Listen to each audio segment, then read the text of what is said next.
हर हर महादेव, जय माँ गुरु। सरकार बाबा की तो हम लोग बातें करते हैं और उनकी बहुत सारी लीलाएं भी सुनते हैं। मैं आज बाबा कीनाराम जी की लीला लेके आई हूँ। बाबा कीनाराम जी जो हैं, अघोराचार्य बाबा कीनाराम जी, वो औघड़ों के महाराज कहे जाते हैं और कृंकुंड स्थल वाराणसी में उनका पीठ है, जो कि वहाँ पर उन्होंने स्वयं माता हिंगलाज जी को स्थापित किया है। वैसे तो बाबा कीनाराम की बहुत सारी कहानियाँ मैंने अपने पेज पे डाली है, लेकिन इस कहानी को मैं बोल के बताऊंगी। इस कहानी का अद्भुत बात यह है कि जो न कर सके राम वो करे कीनाराम, इस बात की पुष्टि करता है ये लीला उनकी। ये कहानी एक ब्राह्मणी की है। उसके पुत्र प्राप्ति के लिए उसने बहुत दिनों तक बहुत उपाय किया पुत्र प्राप्ति के लिए, परंतु उसका हर जगह जहाँ भी वो माथा टेकती मांगती, उसका जो भी उसकी इच्छा थी पुत्र प्राप्ति की, वो कहीं पूरा नहीं हो पाता था। इस कहानी की शुरुआत होती है एक सिद्ध और बहुत विख्यात महात्मा थे, जो कि वैष्णव महात्मा थे, वयोवृद्ध थे, काफ़ी वृद्ध थे वो। और काशी में 80 के स्थान पर, जहाँ 80 है काशी में, वहाँ पर जो राम मंदिर स्थित है, उसी राम मंदिर के वो पुजारी थे, महंत थे, और वहीं कुटी में निवास किया करते थे। वे राम मंदिर के बहुत ही बड़े भक्त थे और हनुमान के भी उपासक थे। वो राम मंदिर में श्री राम के बहुत बड़े भक्त थे और हनुमान जी के उपासक थे। पुत्र प्राप्ति की आकांक्षा से एक ब्राह्मणी महात्मा जी के सेवा में आती रहती थी। तो जो ब्राह्मणी थी, जिसकी बड़ी इच्छा थी कि उसे भी बच्चे हों, वो भी माँ कहलाए, वो वहाँ पर वो जो वयोवृद्ध वैष्णव महात्मा जी थे, उनकी सेवा में तल्लीन रहती थी और उसकी यही एक आकांक्षा थी कि महात्मा जी खुश होकर के मुझे आशीर्वाद देते पुत्र प्राप्ति के लिए। महात्मा जी ने जो ब्राह्मणी थी वो बहुत सेवा करती थी उनकी, तो महात्मा जी तो जानते ही थे। तो महात्मा जी ने अपने इष्ट देवता से पूछकर ब्राह्मणी को कहा कि उनको कहा था ब्राह्मणी को कि तुम्हें 7 जन्म तक बेटा नहीं होगा, 7 जन्म तक तुमको कोई पुत्र नहीं होगा। तत्पश्चात बहुत ही दुखी होगा ब्राह्मणी, क्योंकि बड़े भाव से सेवा करती थी, तो बहुत अंदर से दुखित हो गई। और उसके बाद ब्राह्मणी बहुत गिड़गिड़ाने लगी। गिड़गिड़ाकर कातर भाव से कृंकुंड स्थल में महाराज श्री कीनाराम जी से पुत्र प्राप्ति की याचना करने चली गई। अच्छा, वहां गई कैसे, अभी मैं इसके बारे में बताऊंगी कि उसको किसने बताया।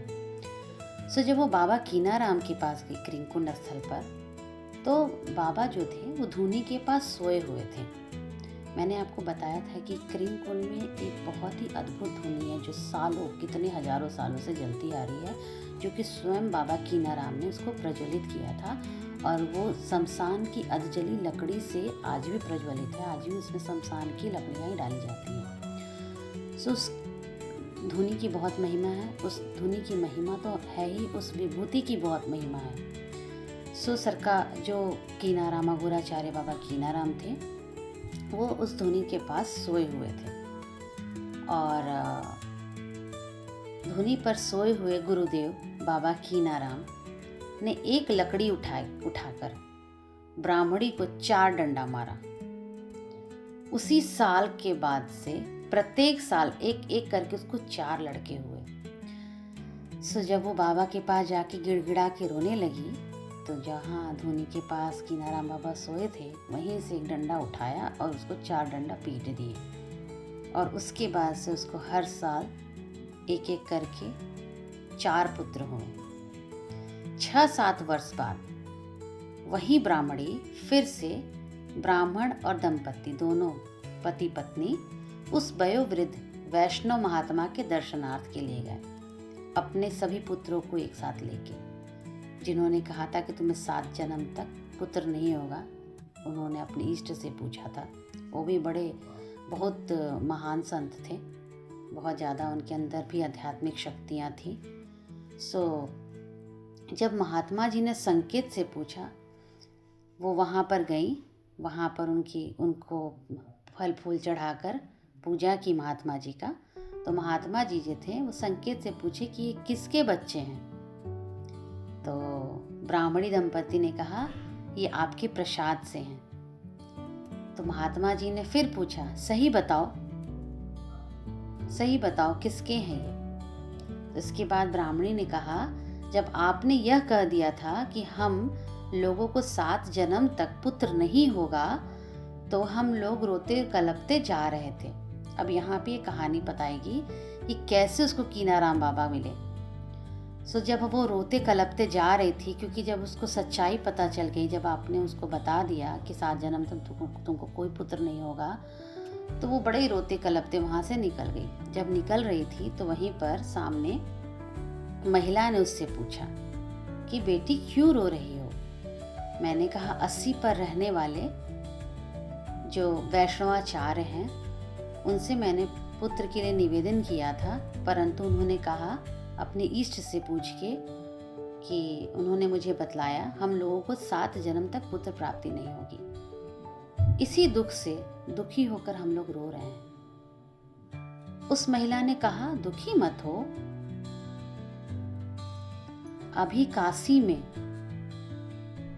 उनके प्रधान देवता बाबा विश्वनाथ स्वयं क्रींग कुंड में औघड़ रूप में विराजमान हैं, और तुम जाओ उनसे मिलो। वो तुमको गाली दे, कितना भी फटकारे, भागने को बोले, तुम भागना मत। उनका आशीर्वाद पाने के बाद ही टलना। कितना भी तुमको भगाए, डांटे, दुत्कारे, तुम डटे रहना, और तुम उनका आशीर्वाद पाने के बाद ही तुम वहाँ से टलना, जाना। इसके बाद ही हम पति पत्नी बाबा कीनाराम के पास गए और उनका आशीर्वाद हमें प्राप्त हुआ। उसके बाद ही वो सीधे वहाँ से बाबा कीनाराम के पास गई, और बाबा कीनाराम ने उनको 4 डंडा मारा, और लगातार 4 साल तक उनको 4 पुत्र हुए। जब वयोवृद्ध वैष्णवाचार्य महात्मा को मालूम हुआ, जब उनको ये सारा कहानी बताई वो ब्राह्मणी, तो हुआ कि ब्राह्मणी के पुत्र जो हैं वो बाबा कीनाराम के प्रसाद से हैं। तो उनको तब भी डाउट हो रहा था। तब उन्होंने क्या किया कि उन्होंने इसके बारे में अपने इष्ट देवता से पूछा, जिससे पूछ के उनका बताया था कि 7 जन्म तक आपको पुत्र नहीं होगा। तो उन्होंने फिर से अपने इष्ट से पूछा, तो उनके इष्ट ने बताया कि औघड़ लोग रेखा पर मेख मार सकते हैं और विधि के लिखे हुए को भी काट सकते हैं, मिटा सकते हैं। आश्चर्य आश्चर्य बोल उठे वयोवृद्ध वैष्णवाचार्य महात्मा।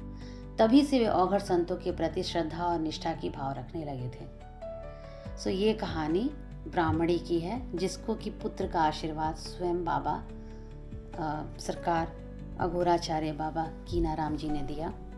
और जो वयोवृद्ध थे, जो कि औघड़ों से डरते भनकते थे, मतलब डरते नहीं भिनकते थे, वो भी औघड़ों का फिर सम्मान करने लगे कि औघड़ चाहे तो नियति को भी पलट सकता है और रेखा पर भी मेखा मार सकता है। ये है हमारे अघोराचार्य बाबा कीनाराम जी की अद्भुत लीला, जो कि औघड़ों के सम्राट कहे जाते हैं। औघड़ों का प्रादुर्भाव एक तरीके से कहा जाए तो बाबा कीनाराम जी के थ्रू ही हुआ। परंपरा जो चली आ रही है, कीनारामी परंपरा, जो अभी जितने भी औघड़ संत महात्मा है वो कीनाराम बाबा की परंपरा से होते हुए आज महान साधु संत बनते हैं।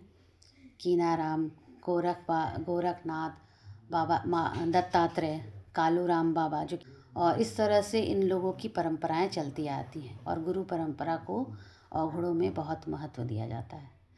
आज की कहानी से मुझे लगता है कि आप लोग को बहुत आनंद आने वाला है।